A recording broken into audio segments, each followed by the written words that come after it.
बिस्मिल्लाहिर्रहमानिर्रहीम। अस्सलाम वालेकुम जी। मैं नजमुल हसन बाजवा हूँ। आज 19 फरवरी है और सोमवार का दिन है। नाज़रीन किराम, दो बहुत बड़ी खबरें आपके साथ शेयर करने के लिए मेरे पास मौजूद है। एक तो खबर यह है कि नून लीग के 3 झूठे एमएनएस के नोटिफिकेशन मुअत्तल कर दिए गए हैं। यानी कि जो 17 सीटों वाली बिलखसूस और असल में जो 17 सीटों वाली पार्टी है वो आहिस्ता आहिस्ता अपनी असल शक्ल में वापस आना शुरू हो चुकी है। ये एक बहुत बड़ा ब्लो है पाकिस्तान मुस्लिम लीग नून को। पाकिस्तान मुस्लिम लीग नून के लिए बहुत बड़ा झटका है। और जराए बताते हैं कि पाकिस्तान मुस्लिम लीग नून की क़यादत के लिए ये डाइजेस्ट करना मुश्किल है, क्योंकि जो शायद गारंटियां उनको दी गई थी उसके मुताबिक ऐसी कोई भी चीज आउट ऑफ सिलेबस नजर आती है। तो नून लीग के 3 एमएनएस जो कि इस्लामाबाद के एमएनएस हैं, उनके नोटिफिकेशन मुअत्तल कर दिए गए हैं। ये पूरी कहानी क्या है, इसकी कुछ तफसीलात आपके सामने रखनी है। लेकिन सबसे पहले और सबसे इंपॉर्टेंट खबर जो है वो सबसे पहले मैं उसकी तफसीलात आपके सामने रखना चाहता हूं। फिर मैं ये जो खबर है, यानी ये जो एमएनएज वाली है, उसकी तफसीलात बाद में आपके सामने रखता हूं। लेकिन सबसे पहले जो इंपॉर्टेंट तरीन खबर है वो सुन लीजिए। वो नाज़रीन कराम, जो झूठे बैलेट पेपर्स छापे जा रहे थे, वो कहानी आपको पता चल चुकी है बहुत ज्यादा। चूंकि वो वायरल है तो वो आपने देख भी ली होंगी वीडियोस और उनको सुन भी लिया होगा, उसकी तफसीलात भी आपको पता होंगी। लेकिन अब इस कहानी के अंदर एक नया मोड़ आया है, कुछ नए हकायक और कुछ नई चीजें खुलकर सामने आई हैं जिसने इस कहानी को मजीद दिलचस्प बना दिया है। तो लिहाजा वो चीजें आपके सामने रखना जरूरी है। कल रात आपको पता है कि तहरीक इंसाफ के सोशल मीडिया प्लेटफॉर्म से कुछ वीडियोस जारी हुई, जिनमें 2 वीडियोस थी, जिनमें 2 सहाफी थे। एक राय साकिब खर्न और दूसरे मियां इमरान। दोनों सहाफी लाहौर के जाने माने सहाफी हैं। दोनों सहाफी बड़ी मेहनती सहाफी हैं और दोनों को मैं जाती तौर पे जानता हूं। दोनों के साथ अच्छी दोस्तियां भी हैं। राय साकिब के साथ तो खैर मेरा ज्यादा अच्छा ताल्लुक है, तो मैं उन्हें बहुत अच्छे से जानता हूं। कहने का मतलब यह है कि कल रात जब ये स्टोरी जारी हुई, तो पूरे जो है ना वो पाकिस्तान में कोहराम बपा हो गया। लेकिन आयरॉनिकली और मोस्ट इंटरेस्टिंगली, जो जमहूरियत के अलमबरदार हमारे मीडिया चैनल्स हैं, यानी कि इलेक्ट्रॉनिक मीडिया, उनमें से किसी एक ने यह खबर नहीं चलाई। सबसे पहले तो मुझे गड़बड़ वहीं पे लगना शुरू हो गई कि ये जो मीडिया चैनल्स खबर नहीं चला रहे, इसके पीछे रीजन क्या है।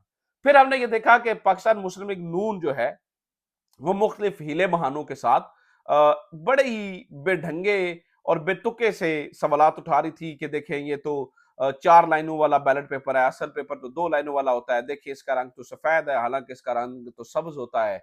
इस तरह की चीजें जो की जा रही थी, जो मैं आगे चल के उसकी हकीकत भी आपके सामने रख दूंगा कि असल कहानी क्या थी। लेकिन नाज़रीन किराम, फिर उसके बाद एंट्री हुई इस पूरी गेम में कुछ सहाफियों की, और उन्होंने कुछ सीरियस कंसर्न्स का इजहार किया, जिसमें पहले नंबर पर मुबशर जैदी साहब ने बताया जी उनके सोर्सेज ये बताते हैं कि ये एक फेक और मन घड़त खबर है। फिर उसके बाद जो इस्लामाबाद के कुछ सहाफ़ी हैं, बिलखसूस कामरान साहब, उन्होंने इसके ऊपर कहा कि कुछ सीरियस एलिगेशंस हैं, कुछ सीरियस सवालात हैं, जैसे कि इतनी ज़्यादा बैलेट पेपर्स पड़े होते थे तो इनकी छपाई की ज़रूरत क्यों पेश आई। तो नाज़रीन इकराम, हमने इस स्टोरी को थोड़ा-सा डिग आउट करने की कोशिश की। कुछ तफ़सीलात इसकी इमरान रियाज़ ने आपके सामने रखी। कुछ चीजें मैं आपके सामने रख देता हूं, क्योंकि नसरुल्लाह मलिक साहब भी इसमें उन्होंने एंट्री की और उन्होंने बताया जी मेरे पास कौन आया, मैं भी इसकी कुछ तफसीलात बताऊंगा। तो मैंने कोशिश की मुख्तलिफ लोगों से रब्ता करूं, नसरुल्लाह साहब से भी रब्ता करूं और बाकी जो साफी हैं उनसे भी रब्ता करूं, ये दो जो भाई हैं इनसे भी रब्ता करूं और सच जानने की कोशिश कर सकें कि असल में हुआ क्या, ये पूरी कहानी क्या है। तो नाज़रीन किराम, जो पता चला वो बड़ा ही दिलचस्प और बड़ा मजेदार है। आपको सुन के मजा आएगा, आपको इस कहानी के अंदर नया ट्विस्ट नजर आएगा। पहली बात तो यह है कि ये वीडियो जो कल मंजर आम पर आई, आपको मैं मजे की बात बताऊं कि ये कल के दिन शूट नहीं हुई है। ये शूट इससे पहले हुई है, लेकिन इसको पब्लिक नहीं किया गया, किसी सोशल मीडिया प्लेटफॉर्म के ऊपर इसको पब्लिक नहीं किया गया। उसकी वजह यह पता चलती है कि राय साकिब और मियां इमरान, इन दोनों के पास, ये दोनों किसी जगह पे इकट्ठे मौजूद थे। इन दोनों के पास एक रैंडम शख्स आया और उसने इन्हें कहा जी मैं आपको जानता हूं, आपकी वीडियोस वगैरह देखता हूं, अगर आप दिलचस्पी रखते हैं तो आपके लिए एक खबर मेरे पास मौजूद है। और वो खबर ये है कि लक्ष्मी चौक में एक प्रिंटिंग प्रेस के अंदर बैलेट पेपर छापे जा रहे हैं मियां नवाज शरीफ के। तो इन्होंने बड़ी दिलचस्पी का इजहार किया। अब ये खबर बड़ी अनोखी थी, तो ये फौरी तौर पर वहां पे चले गए। तो वहां पर जाके इन्होंने अपने मोबाइल से रिकॉर्डिंग की और वो प्रॉपर रिकॉर्डिंग है। वो प्रॉपर रिकॉर्डिंग है जिसमें इसके ऑनर से भी बात की गई, जिसमें इनके वहां पर जो सारा छप रहा था उससे भी बात की गई। तो उसके बाद ये बताते हैं कि वहां पर चूंकि ये काफी ज्यादा प्रिंटिंग प्रेस और भी लगी हुई थी, तो सारे लोग इकट्ठे होना शुरू हो गए थे। जिस वक्त इन्हें खतरा महसूस हुआ, तो ये जिस बंदे को लेके गए थे उस बंदे के को इन्होंने अपने मोबाइल दिए और कहा कि तुम हमारी गाड़ी के पास खड़े हो और अपना मोबाइल हमें दे दो। उस मोबाइल से ये वीडियो शूट हुई है जो इस वक्त आप वायरल देख रहे हैं। ना इसे राय साकिब खरल ने पब्लिक किया है और ना मियां इमरान ने अपने अकाउंट्स से पब्लिक किया है। अच्छा जनाब, अब हुआ क्या? हुआ ये कि ये सारा रिकॉर्ड करके वहां से निकल आए और फिर कुछ सवाल इनके जहनों में थे और वो सवाल बड़े वैलिड थे। जो सवाल नून लीग वाले कर रहे हैं वो बड़े बेहुदा और बेढंगे सवाल हैं। जैसे इसका रंग सब्ज होता है, ये सफेद क्यों है? भाई उसका रंग सब्ज ही है, उसका रंग सफेद नहीं है। वो कैमरे में जब रोशनी पड़ती है तो उसका रंग ऐसे लगता है, जब गौर से देखें तो जो भी थोड़ा सा जैसे जिसकी थोड़ी बेनाई काम करती है उसे नजर आ रहा है कि ये सब्ज रंग का बैलेट पेपर है, ये कोई सफेद रंग का बैलेट पेपर नहीं है। तो जनाब हुआ ये कि ये दोनों सहाफी उसके बाद इन्होंने कोशिश की कि पहले उन सवालों का जवाब लिया जाए। वो सवाल क्या थे? वैलिड क्वेश्चन थे कि इस वक्त लाहौर के प्रिंटिंग प्रेस में इस टाइम के ऊपर, यानी कि जब इलेक्शन के इतने दिन हो गए हैं, तो ये प्रिंट करने की जरूरत क्यों पेश आई? Number one. Number two, print करना जरूरी क्यों है? क्योंकि अगर तो एक्स्ट्रा बैलेट आपने नवाज शरीफ के डालने हैं बीच में, तो तकरीबन आधे से थोड़े से कम, यानी कि अगर 3 लाख वोट कास्ट हुआ है तो 6 लाख बैलेट पेपर छप के किसी भी हल्के के अंदर जाता है। तो जाहिर सी बात है 2-3 लाख बैलेट पेपर एक्स्ट्रा पड़ा होगा वहां पे, तो वो उन बैलेट पेपर्स को इस्तेमाल किया जा सकता है। तो ये एक्स्ट्रा बैलेट पेपर्स की छिपाई की जरूरत क्यों पेश आई? और फिर इन सहाफियों के जहन में यह भी था कि कहीं हमें ऑब्वियसली ये लग तो सारा कुछ जेन्युइन रहा है, तो कहीं हमें इस्तेमाल तो नहीं किया जा रहा। तो इसके लिए इन्होंने स्टोरी को रोका और इन्होंने मजीद तहकीक की। अब ये तहकीक के मराहिल में थे। मीन वाइल ये कुछ मीडिया चैनल्स के पास गए और उन्हें अपनी स्टोरी दी और उन्हें कहा कि इनको चला दीजिए, लेकिन उन्होंने चलाने से मना किया। इन्हीं में से एक जो है वो नसरुल्लाह मलिक साहब है। नसरुल्लाह मलिक साहब ने जब ये साफी वहां पर गए, मेरी मलिक साहब से बात भी हुई, तो उन्होंने कहा जी मैंने ये स्टोरी इसलिए नहीं चलाई, मैंने ये इनसे सादे सवाल पूछे कि आप सोचें कि जब किसी ने अगर झूठे बैलेट पेपर छपवाने हैं तो वो अपनी प्रिंटिंग प्रेस में छपवा सकता है, खामोशी से चुप करके करवा सकता है, तो आपको अंदर कैसे आने दिया? और ये वो इस वजह से उन्होंने इसको नहीं चलाया टीवी चैनल के ऊपर। और इसी वजह से जो राय साकिब हैं और मियां इमरान है, उन्होंने भी रोका हुआ था कि जरा स्टोरी को जरा मजीद पक लेने दीजिए, क्योंकि एविडेंस मौजूद है और एविडेंस बड़े खतरनाक है, बहुत खतरनाक एविडेंस है। अभी तो राय साकिब ने और उनको उन्होंने जारी नहीं किया ना, उन्हें अपने पास संभाल के रखे हुए हैं। जब वो जारी करेंगे तो फिर अब देखिएगा कैसा ऊधम मचता है।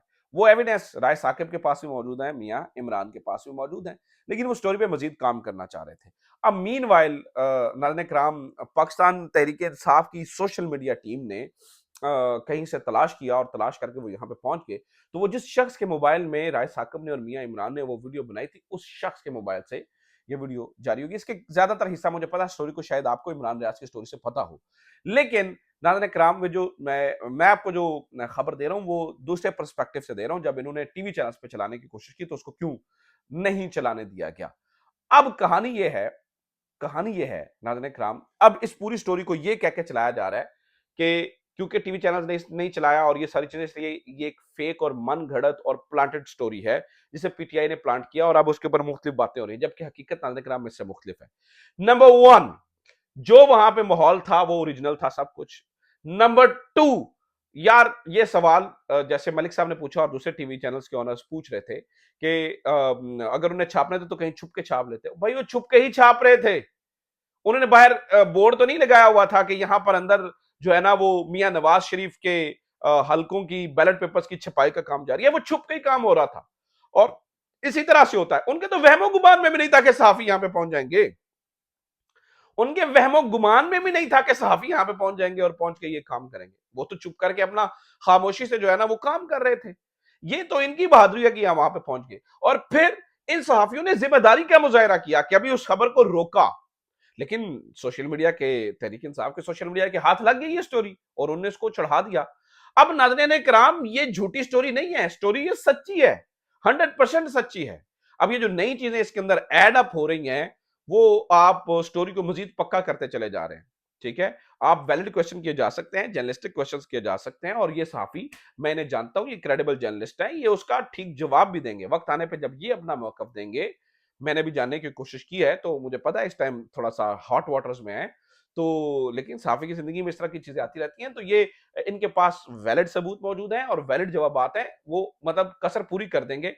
बल्कि इस जो प्रिंटिंग प्रेस के ऑनर की वीडियो रिकॉर्डिंग भी उनके पास है, तो वो जनाब वो ठीक ठाक नहीं होगा, ठोक ठाक देंगे, लिहाजा आप इंतजार कीजिए। अच्छा जनाब, दूसरी खबर सुनिए। दूसरी खबर यह है कि नून लीग के 3 MNS के नोटिफिकेशन मुअत्तल हो गए। किस किस के? अंजुम वकील के, तारिक फजल चौधरी के और राजा खुरम नवाज के। ये जो तीनों MNAs हैं, ये इस्लामाबाद की हाई कोर्ट ने इंट्रा कोर्ट अपील के अंदर इनके नोटिफिकेशन मुअत्तल किए हैं। अब आप कहेंगे कि इससे पहले तो चीफ जस्टिस आमिर फारूक दोबारा मामला इलेक्शन कमीशन को भेज चुके हैं। जी, आज जस्टिस आमिर फारूक से हमें यही तवक्को होती है। तो जिस मामले को चीफ जस्टिस आमिर फारूक ने दोबारा इलेक्शन कमीशन को भेजा, आज उसके ऊपर इंट्रा कोर्ट अपील सुनी गई, और जो जस्टिस मियां गुल हसन औरंगजेब है, उन्होंने बड़ी तसल्ली से सुना, और शेख शाहीन साहब ने बताया कि किस तरह से हमें रोका गया, किस तरह से फॉर्म 47 की कंसोलिडेशन के लिए हमें नहीं बुलाया गया, किस तरह से हमारे फॉर्म 45 के मुताबिक हम जीत चुके थे, किस तरह से वोट चोरी किए गए, और इन तमाम चीजों के ऊपर जब अदालत इनके नोटिफिकेशन मुअत्तल कर रही थी, तो जो इलेक्शन कमीशन के वकील थे, वो बता रहे थे कि नहीं नहीं नहीं नहीं नहीं नहीं नहीं, आप एक दिन का वक्त दे दीजिए, ये ना कीजिए, वो ना कीजिए। तो इसके ऊपर जस्टिस मियां गुल हसन औरंगजेब ने जवाब दिया कि आपको क्या प्रॉब्लम है, आपको मुअत्तली से क्या प्रॉब्लम है, आप मामले को सुनिए और इस पे देखिए। लेकिन नाज़रीन कराम, ये इसके ऊपर मेरे ख्याल से पहला बड़ा झटका है, जो कि ना इलेक्शन कमीशन चाह रहा था, ना प्लानर्स चाह रहे थे, ना पाकिस्तान मुस्लिम लीग, नहीं, नून ऑब्वियसली चाह रही थी, लेकिन ये एक बहुत बड़ा झटका। आगे आगे देखते हैं क्या होता है। तीसरी खबर यह है कि पाकिस्तान तहरीक इंसाफ इस पूरे धांधली को मामले को लेकर सुप्रीम कोर्ट के अंदर जा रही है, और सुप्रीम कोर्ट के अंदर एप्लीकेशन दायर करने लगी है। ये सोचा जा रहा है वो केस के अंदर जो काजी फायजा साहब हैं, वो अपना गुस्सा भी निकालेंगे, लेकिन सुप्रीम कोर्ट के अंदर तहरीक इंसाफ अब जो है वो जाती हुई नजर आ रही है।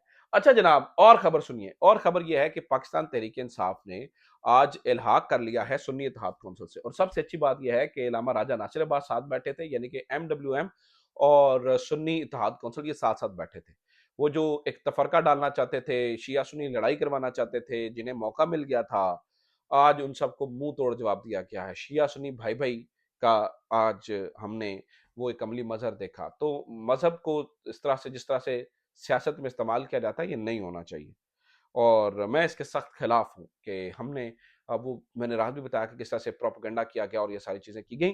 तो ये आज की सबसे बड़ी स्टोरी है। ये यकीनी तौर पर मामला। एक और खबर सुन लीजिए आखिरी, फिर मैं इसको खत्म करता हूँ। तबीयत आपको पता है मेरी अपसेट है, फिर भी मैं कोशिश कर रहा होता हूँ कि वीडियोस टाइम टू टाइम आप तक पहुँच सकें। वो खबर ये है कि जनाब, बताया गया जी, वो सऊदी सफारत खाने से लोग मिले हैं नवाज शरीफ साहब को। ये खबर उड़ाई गई। बाद में सऊदी सफारत खाने ने नागरिक नाम तरदीद जारी कर दी है। आज तक ऐसा नहीं हुआ, लेकिन सऊदी सफारत खाने को तरदीद जारी करना पड़ी कि हमने कोई मुलाकात नहीं की है। ये बहुत बड़ी खबर है समझने वालों के लिए, इशारे वालों के लिए इसमें बहुत बड़ा इशारा है। अपना ख्याल रखिए। खुदा हाफिज। पाकिस्तान जिंदाबाद।